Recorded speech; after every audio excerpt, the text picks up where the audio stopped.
So we're talking about the electric car, and the basic first question is, would you ever buy one? No, Why? because I know from doing the research is that the batteries will only last 10 years, and the batteries cost $10,000. Yeah. So your electric car is basically a disposable car. So that's why I would never buy it. Where if I had a 65 Mustang, Yeah. okay, and I just did minimum maintenance to it, I could still run it on gas. Well, that's true. And then I don't have to spend $10,000 on a new battery. Actually, I do have to spend money on a new battery, but the cost is a lot less than it would be on a Prius or any other car, which you have to replace the whole battery in 10 years. Yeah.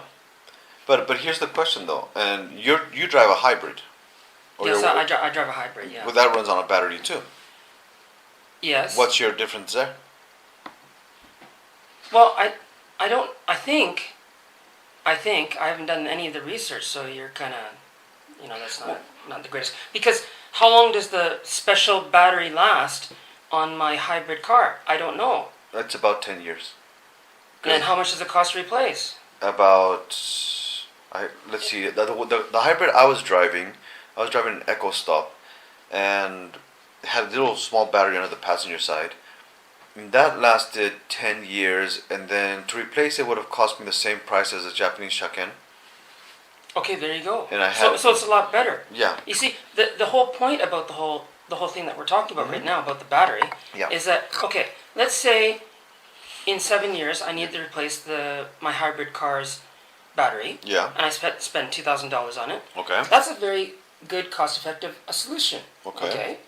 But if I had to pay $10,000 for a battery on a car, Yeah. why don't I just buy a new car? Right? But Why not put the $10,000 into a newer car with newer technology and a vehicle that could probably get better gas mileage on electricity because it's using a better battery, okay, than it was 10 years ago. Well, see, the argument that gets sold to us is basically they're cleaner for the environment. I don't agree with it because I've done the research as well, and you look at all the mines where they mine the cobalt, Yeah. right? But it's one of those things, George Carlin said it the best. He said NIMBY. Nimby. NIMBY. Not in my backyard. So basically... Well, yeah, that whole concept goes back to nuclear waste and everything else. Yeah, right? but nuclear waste is not as dangerous. That's a different Not topic. as dangerous. No. And I can go through that one too. But look, NIMBY, not in my backyard. People feel clean, and I think that's a very facetious way of thinking of the world. No, but I think it's just an illusion. Just how, the movie you introduced me to, it's just all an illusion. Oh yeah. What's clean? Oh yeah, I'm clean, but the whole world's not. So it's kind of like it is in your backyard. Well, you see, that's the whole point about what he said, is that the earth is a backyard. Yeah. And you're in it. Yeah. Everybody's in this backyard of course, together. But here's the problem that people don't see, right? And I refer back to George Carlin. The earth doesn't care, right? Okay, wait. The earth as the planet, or The earth as the people? planet. The earth as the planet doesn't care if we live or die, No, it doesn't. right? And when we It's killed so many species before, right? And we look at the way that we can control nature, but we're not. And here's where like every scientist that I've been researching recently has said the world is actually in an ice age. It is, because it's been in an ice age for 2.9 million years, and people don't see it because they're like, oh, it's warm. No, the caps are frozen. The north and south pole are frozen, right? The last not ice age, right, or non-ice age, everything was melted, right? Everything was lush green, looking stuff like that. And we're thinking we can cool the planet down because we're being sold this false data that the planet is heating up. In the past 100+ years, it's only gone up 0.25% of a degree.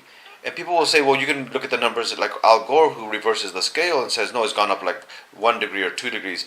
And now you have these children, and I say children because many of them are educated all the way through university, but they're still thinking like children. And they sit there and go, no, we're going to die in 5 years. Look at Greta Thunberg. She said, we're going to die in 2023. She said, she posted in 2018, if we didn't stop fossil fuels at that point, everyone would be dead by 2023. Of course, she deleted that post before the anniversary of that post. And this is where you have all these doomsayer cults that are going, we're going to die by this time if we don't do this. We're going to die by this time if we don't do this, right? Or the world is going to melt away and everyone's going to be living on boats. Remember the 1995 movie Waterworld?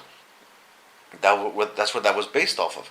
That it was global warming was hitting so hard, we were going to be flooded by this time, right? The only positive futuristic movie that I've ever seen was Back to the Future 2, where by this time we would have flying cars, and we don't. Well, it wasn't Back to the Future 1 too, but I've heard stories too. Is that I can't remember what the period was back in Earth's history, but the whole oceans were like 45 degrees temperatures. I mean, it was like in an onsen, right? Yeah, but there's more life during that temperature. There's more diversity. Do you think? Yes. But when you think about it, well, okay. But I think there is a operating temperature norm for everything. Okay. I mean, like why are polar bears dying right now? Polar bears are not dying. Well, technically, I'm sure the population is being reduced. It's being reduced for different things. Hunting does reduce polar bears, but the polar bears are not like, okay. Remember the 1980s commercial of the crying Indian? No.